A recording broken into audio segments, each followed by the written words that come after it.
जोंनियाव फैबाय थादों रायलाय खोन्थादों माबायदि खालामनो नागिरदों नाथाय जोंहा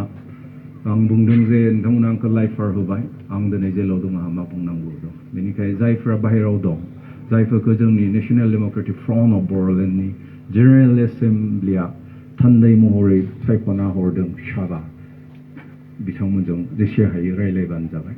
बेबायदिहै आंनिफ्राय बुंबाय थादोंमोन थेवबो आंखौ लानानै थांदों आरो बेबायदिनो जिफोर थामथिम खालामबाय बेफोरखौ जोंबो मोजाङै बिजिरजों नायदों आरो सम खाबुखौ नायनानै समनि थासारिखौ नायनानै समखौ नायनानै जों गासैबो दिल्लीयाव जायफोरा दोंहैयोमोन रायलायलायनानै जों जाथोंसै फोजोबथोंसै बे जोंनि नांनायखौ बिनि उनाव आरो गोदानै नांनाया जोबनो गैया जों बबेजों माबायदि नांलांनो हायो जों नांलांफिनबाय थानो हागोन होननानै जों थि लादों आरो बेबायदिनो जोंनो NDBPनि बिथां सोमखोर गोबिन्द बसुमतारियाबो फननि गेजेरजों रायलायहरदों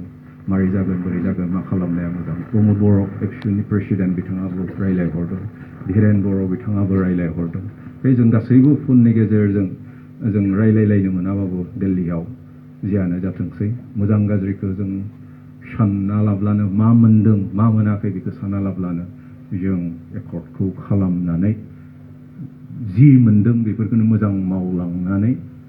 आरो गोदानै सानफिननानै दावगालांनो हागोन होननानै जों गासैबो थांनाय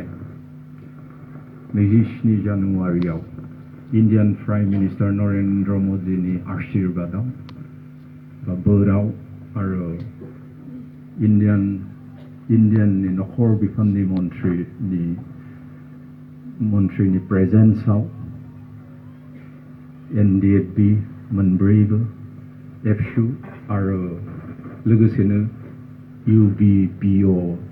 आरो भारत सरकार आरो आसाम सरकारनि गेजेराव मोनसे जारिमिनाव मख'जाथावै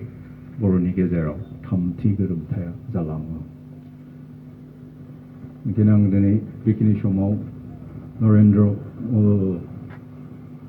इन्डियानि प्राइम मिनिस्टार नरेन्द्र मदि आरो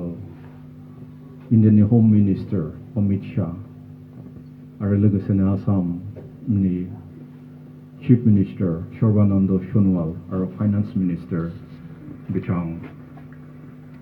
हिमन्त बिश्व शर्माखौबो आं गोसो गोरबोनिफ्राय गासैबो इनिसियेटिभ लानानै बे एकर्डखौ एबा गोरोबथाखौ सुक्तिखौ जाफुंहोनायनि थाखाय आं बिथांमोनखौबो साबायखर बावो आरो लोगोसेनो गासै जोंनि आफादनि दैदेनगिरि मावथिफोरखौबो आं बे जोंनि सावरायनायाव धैर्यजों थानानै हेफाजाब आरो मदद होनायनि थाखाय आरो बे गोरोबथाखौ जाफुंहोनायनि थाखाय आं गोसो गोरबोनिफ्राय साबायखर बावबाय आरो लोगोसेनो नोंथांमोनखौबो जायफोरा जोंजों बे नांगौ समाव गसंफाबाय थाबाय आरो हेफाजाब मदद होबाय आरो बे गोरोबथा खालामनायसिम नोंथांमोना जोंजों थाफाबाय बेनि थाखायबो आं नोंथांमोनखौ गोसो गोरबोनिफ्राय साबायखर बावहरबाय दिनै आं फोथायदों जि सुक्ति जालांबाय बे सुक्तिया जोंनि बे हादाबसायाव ओनसोलाव आरो जोंनि हारिनि गेजेराव जोंनि गासै मानसिनि गेजेराव गोजोननायखौ लाबोगोन खौसेथिखौ लाबोगोन आरो दावगानायखौ लाबोगोन होननानै आं फोथायदों जों जि सुक्ति खालामदों बा गोरोबथा खालामदों बे गोरोबथाया जोंनि हा जोंनि मोन्थाय आरो जोंनि जि लुबैनाय आरो हास्थायनाय बेखौ रोखासिन खालामगोन बा रैखा खालामगोन फोथायदों बे एकर्डनि गासैबो लिरनायफोरखौ जुदि आसाम सरकार आरो सेन्ट्रेल गभर्नमेन्टआ जुदि रोखा रोखायै मावफुङोब्ला फोथायदों जोंनि बे बर'लेण्डआ जोंख्लाबगोन आरो जों दावगागोन मानसि महरै हारि महरै आं फोथायदों जों जोंनि हायाव जों जोंनि सिनायथि दं जोंनि साननाय हनायजों जों बे बुहुमनि बिखायाव खर' गोजौ खालामनानै बिखाखौ फोद्दा दैखांनानै जों थांनानै थानो हागोन होननानै जोबनायाव आं बेखौनो बुंनो लुबैदों गेदेमा रायजो राजा नोंथां सभारेनिटि मा बिलाय जों जेब्ला डिक्शनारियाव नायगोन बिनि ओंथिखौ अब्लाना जों नुगोन जे कमप्लिट इन्डिपेन्डेन्ट कमप्लिट जायफ्रानो माने गासैबो बिथिंनिफ्राय उदां बेखौनो सर्वभौम बा सभारेन होननानै ओंखाय जों दिनै गासैबो बिथिङावनो जों साफाबो सभारेन जानांगोन sovereign is not that sovereign is not something that it is given by others sovereign complete उदांस्रिखौ जों बिनानै गुबुननिफ्राय मोनगोन बे नङा उदांस्रिखौ जों गुबुननिफ्राय बिनानै मोनगोन बे नङा रावबो होआ जासिनानै नो लानानै रावबो बेखौ गावबा गाव हारसिङै थांनो थाखायबो गाव गावनो लानांगोन गाव गावनो बेखौ हास्थायनो बेनिखायनो दिनै जोंबो बे एकर्डआव नेबाय थायालाब्लानो NDFBनियाव नेबाय थायालाब्लानो एबसुनियाव नेबाय थायालाब्लानो BPFनियाव नेबाय थायालाब्लानो सोरखारनियाव नेबाय थायालाब्लानो जों गासैबो उदां जानो हानांगोन उदाङै जों थांना थानो हानांगोन थामहिनबा जों जोंनि मेलेमजों जों थांना थानो जों खामानि मावनानै गासैबो बिथिङावनो जों दिनै उदां जानो हानांगोन सासे दिनै गथ'आबो गावनि बिमा बिफानिफ्राय उदाङै थांना थानो हानांगोन रांखावरिनि बिथिङाव बा गुबुन राजखान्थिनि बिथिङाव जों उदां थांनानै थानांगोन अब्लासो जों दिनै उदां होननानै बुंनो हागोन दिनै जों बुंनो हागौ India is a sovereign country India दिनै सभारेन कान्ट्रि किन्तु दिनै इन्डियानि मानसिफ्रा मोनजायाखै मोनलोङाखै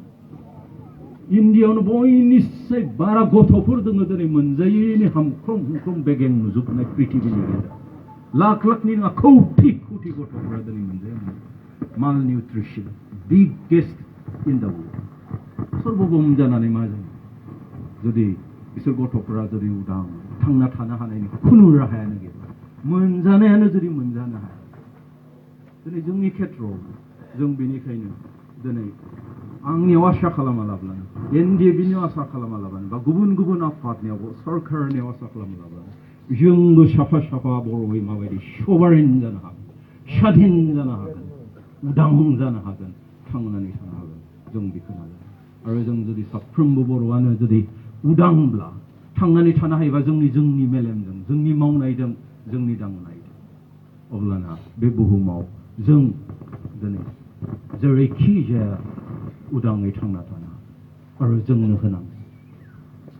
गेदेमा रायजो राजाफोर दिनै जों जि मोनदों जों दिनै हास्थायनानै गोहो बोलोजों आरो बेबायदिनो जों हास्थायो अब्लासो जों दिनै सिमां बायदिमोन बर'फोरनि थाखाय जायफ्रा नासय जानानै सुख जानानै आलाय सिलाय जानानै दं जोंहा जेबो गैयामोन किन्तु जोंनि नांनायनि गेजेरजों बर'फोरनि नांनायनि गेजेरजों दिनै BSc जोनोम जाबाय बिनि उनाव दिनै BTC जोनोम जाबाय दिनै बिनि उनाव BTR जोनोम आरो बेबायदिनो जों जुदि नांलांबाय थायोब्ला दिनै बर'लेण्डआबो जोनोम जायो